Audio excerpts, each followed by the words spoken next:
Breaking news ఏపీలో మహిళలకు శుభవార్త. ఆగస్టు 15 నుంచి ఉచిత బస్సు ప్రయాణం స్కీమ్ అమలు చేయబోతున్నట్లు ప్రకటించారు సీఎం చంద్రబాబు.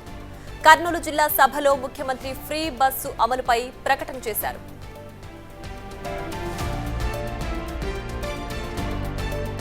ఏదైతే నేను చెప్పానో మా ఆడబిడ్డలు బస్సుల్లో ఉచిత ప్రయాణ సౌకర్యం కూడా తొందరలోనే ఇస్తా. దీనికి కూడా ఆలోచిస్తున్నాను. అవసరమైతే ఆగస్టు 15న స్వాతంత్ర దినోత్సవాన తప్పకుండా మా ఆడబిడ్డలు అప్పటి నుంచి ఉచిత ప్రయాణ సౌకర్యం ఏర్పాటు చేసే బాధ్యత ఈ ప్రభుత్వానిది. ఏదైతే నేను చెప్పానో మా ఆడబిడ్డలు బస్సుల్లో ఉచిత ప్రయాణ సౌకర్యం కూడా తొందరలోనే ఇస్తా. దీనికి కూడా ఆలోచిస్తున్నాను.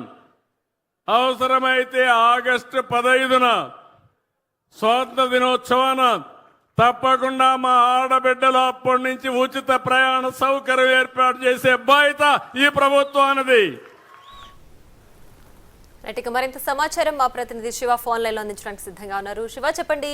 ఆగస్టు 15 అని డేట్ కూడా అనౌన్స్ చేశారు సీఎం చంద్రబాబు. ఆ రోజు నుంచి ఏపీలో మహిళలకు ఫ్రీ బస్ అని చెప్పి, మరి ఏంటి దీనికి సంబంధించి ఎలాంటి నిబంధనలు ఉండే అవకాశం ఉంది? మొత్తం మీద చూస్తుంటే మహిళలు ఎంతగానో ఎదురు చూస్తున్నారు. గత సంవత్సర కాలంగా అంటే దాదాపుగా కూటమి ప్రభుత్వం అధికారంలోకి వచ్చి 11 నెలలు కావస్తున్న నేపథ్యంలో అప్పటి నుంచి ఎంతగానో ఎదురు చూస్తున్న మహిళల ఉచిత బస్సుకు సంబంధించి కూడా సీఎం చంద్రబాబు స్పష్టమైన ప్రకటన చేశారు. వాస్తవానికి జూన్ నుంచి ఉచిత బస్సును అమలు చేయాలని చెప్పి ప్రభుత్వం భావించింది. కానీ వివిధ రాష్ట్రాల నుంచి పర్యటించడంతో పాటు ఒక కేబినెట్ సబ్ కమిటీ కూడా వేశారు. వారంతా కూడా ఇటీవల సీఎం చంద్రబాబుకి ప్రభుత్వానికి నివేదించారు. ఆ నివేదికలో ఆయా రాష్ట్రాల్లో ముఖ్యంగా తెలంగాణ, తమిళనాడు, కర్ణాటక, ఢిల్లీ లాంటి రాష్ట్రాల్లో ఏ రకంగా ఉచిత బస్సు అమల్లో ఉంది, అక్కడ కొనసాగుతున్న విధి విధానాలు ఏంటి అనే దానికి సంబంధించి కూడా పూర్తి స్థాయిలో కొన్ని అంశాలని ప్రస్తావించి నివేదిక ఇచ్చారు. సో ఈ నేపథ్యంలో ఆంధ్రప్రదేశ్ లో ఉన్న మహిళలందరికీ ఉచిత బస్సు సౌకర్యాన్ని కల్పించాలని చెప్పి చంద్రబాబు నిర్ణయం తీసుకున్నారు. ఆగస్టు 15వ తేదీ నుంచి ఉచిత బస్సు ప్రయాణాన్ని అమలు చేసేందుకు ప్రభుత్వం సిద్ధమవుతుంది. ఆంధ్రప్రదేశ్ లో ఎలక్ట్రికల్ విద్యుత్ బస్సులను కొనుగోలు చేయాలని చెప్పి కూడా ఏపీ ప్రభుత్వం నిర్ణయం తీసుకుంది. ఆ బస్సులు త్వరలోనే రోడ్లపైకి వస్తున్న నేపథ్యంలో ఆ బస్సులను ఎక్కువగా మహిళల కోసం ప్రత్యేక బస్సులనే కేటాయించాలనేది రాష్ట్ర ప్రభుత్వం నిర్ణయం తీసుకుంది. దాంతో పాటుగా ఏదైతే మహిళలకు సంబంధించి రాష్ట్ర వ్యాప్తంగా కూడా ఉచితం చేయాలా, లేకపోతే జిల్లాల వరకే చేయాలా, లేకపోతే ఉమ్మడి జిల్లాలో చేయాలా అనే దానికి సంబంధించి త్వరలోనే విధి విధానాలను ఖరారు చేసేందుకు కూడా ఏపీ ప్రభుత్వం కసరత్తు చేస్తా ఉంది. ప్రియా, రైట్ శివ, అయితే ఈ ఫ్రీ బస్ అమలుకు వచ్చిన తర్వాత అంటే ఇప్పుడు తెలంగాణలో ఏ విధంగా అయితే అమలు అవుతుందో అవే నిబంధనలతో ఉండే అవకాశం ఉందా? ఏదైనా మార్పులు ఏమైనా ఉంటాయా? అంటే ఖచ్చితంగా అంటే ఒక్కొక్క రాష్ట్రానికి సంబంధించి ఒక్కో రకమైన విధానాలని ఆ రాష్ట్రాలు అమలు చేస్తాయి. ఇక ఆంధ్రప్రదేశ్ సంబంధించి కూడా మహిళలకి ఉచిత బస్సు ఇవ్వాలనేది ప్రభుత్వ ఆలోచనగా కనిపిస్తా ఉంది. ఎన్నికల్లో ఇదే రకమైన హామీని కూడా అమలు చేశారు.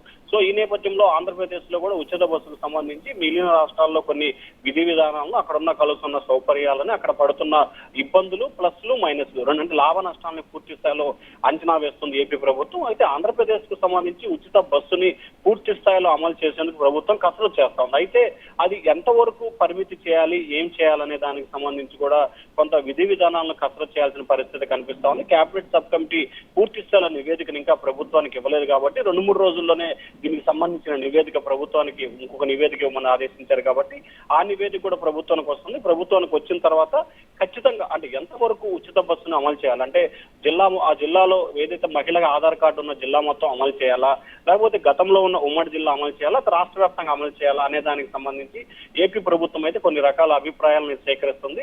అలాగే ఎన్ని బస్సులు అవసరం పడతాయి, ఎన్ని బస్సులని వినియోగించుకోవాలి, ఎన్ని కొత్త బస్సులు కొనుక్కోను అనే దానికి సంబంధించి కూడా అంటే మిగిలిన ప్రయాణికులకు ఇబ్బంది లేకుండా ఉండేందుకు కొంత కార్యాచరణ రూపొందేందుకు ప్రభుత్వం అయితే కసరత్తు చేస్తా ఉంది. Priya, right Shiva, thanks for the